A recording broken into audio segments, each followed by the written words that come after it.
Hello everyone, welcome to Kakao's Hideout. I am Kakao. So for tonight's video, this is going to be a pick a card reading. And the topic, it's going to be in Tagalog. I'm going to translate it na lang.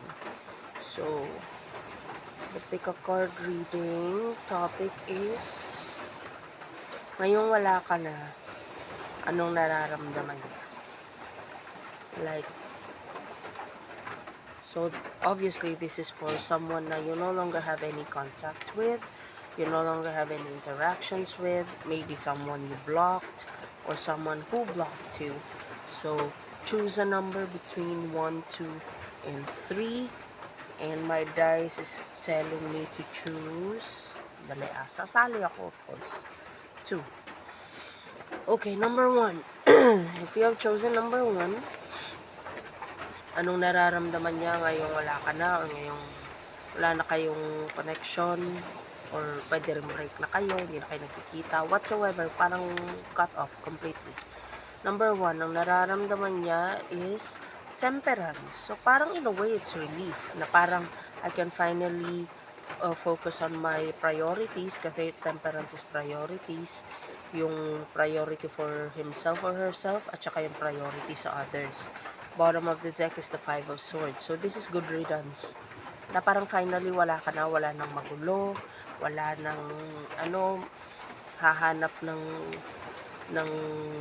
problema para lang suyuin or para lang guluhin ako, especially if you're the type of person na kahit yung pinakamaliit na bagay pinupuna mo pa.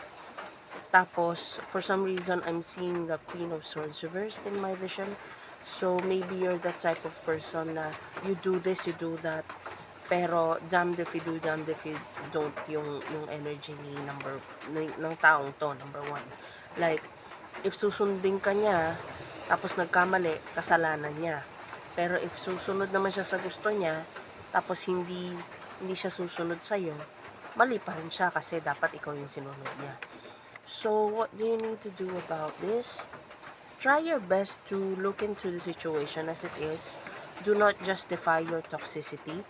And bottom of the deck, strength card is persist on improving yourself. And for some reason I'm sensing na wag mo na siyang guluhin. Especially if upon observing his or her situation, mukha namang okay na siya na wala ka. Especially if nakita mo na simula nung naging na-disconnect kayong dalawa o nawalan kayo ng ugnayan, parang ang dami niyang pera, ang dami niyang improvements, siguro tumaba siya, nag-blooming siya, nag-glow up siya. So parang awa na number 1, tantanan mo na lang. Okay?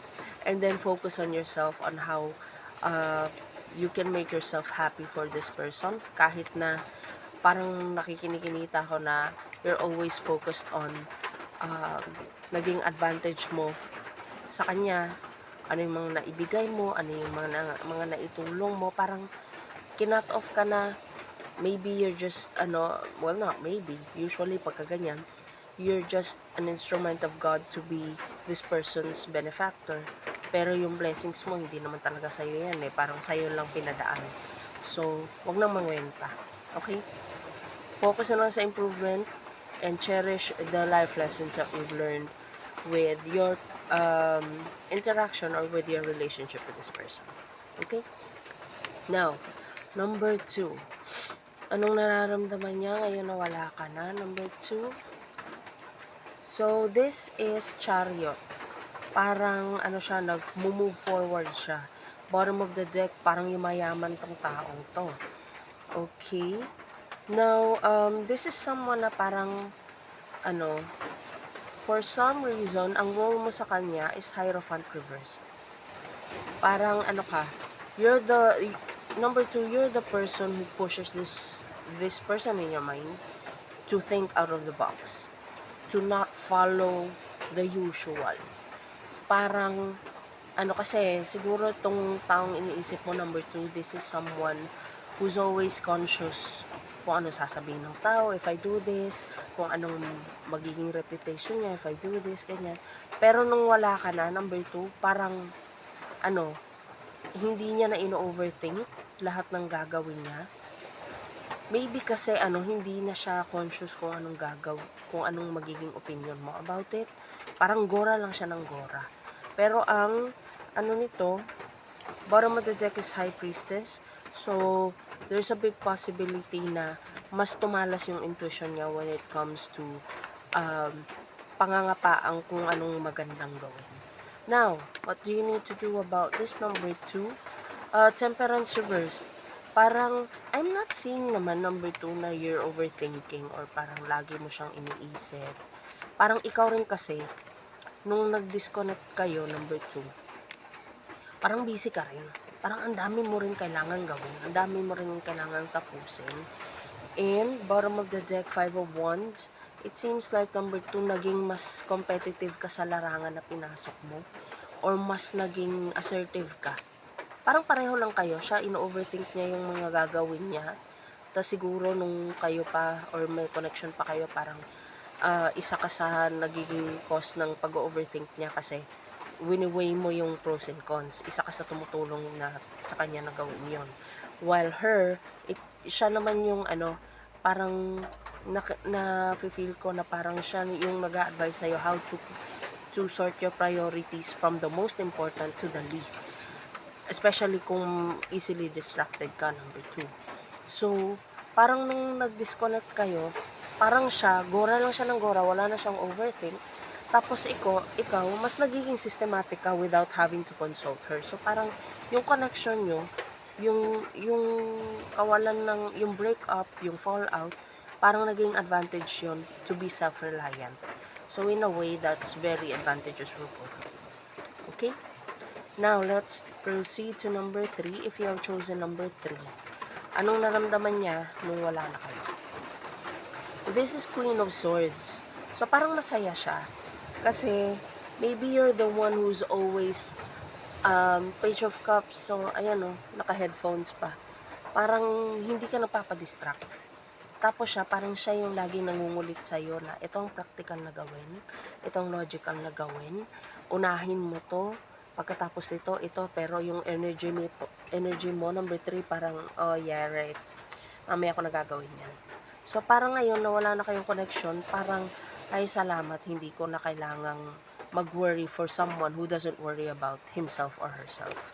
So, parang lahat ng readings is all about good riddance, wala na akong pakialam sa'yo. Pero yung number 2, parang okay siya. And itong number 3 naman, parang I think number 3, mas na-enjoy mo yung time mo, wala nang kulit ng kulit sa'yo, dapat mong unahin. Tapos siya, parang relief din on his or her side. Kasi parang hindi niya na kailangan kang i-remind, or parang wala na siyang chance, or wala na siyang time to worry for you or for others. Kasi na-focus niya na yung gusto niya. Now, what do you need to do about this number 3? Hermit. So, parang there's sadness, but at the same time, I'm sensing both you and the person on your mind, number 3, are praying for each other's progress. Parang kahit na nagkaroon ng disconnection, meron pa rin I wish you well. Bottom of the deck is 4 of Cups. Both are going to be very choosy with the people they're going to allow within their circle. May it be friends or romantic relationships. And magiging advantageous yun kasi yung pag-let go ng mga hindi mo na kaparehan ng POV or hindi mo na kapareho ng goals sa buhay, it will only mean na you're going to invite people from your soul tribe. Bottom of the deck is 10 of Swords in reversed. Both are still disappointed how the relationship ended, how the friendship ended. Pero nandun yung logical part na, mabuti na lang rin na wala na kami. So, merong acceptance. Pero nandun yung disappointment. Okay? Anyway, that's all I'm seeing here. If you would like to have a paid personal reading with me, just send me a private message. That'll be all. Bye.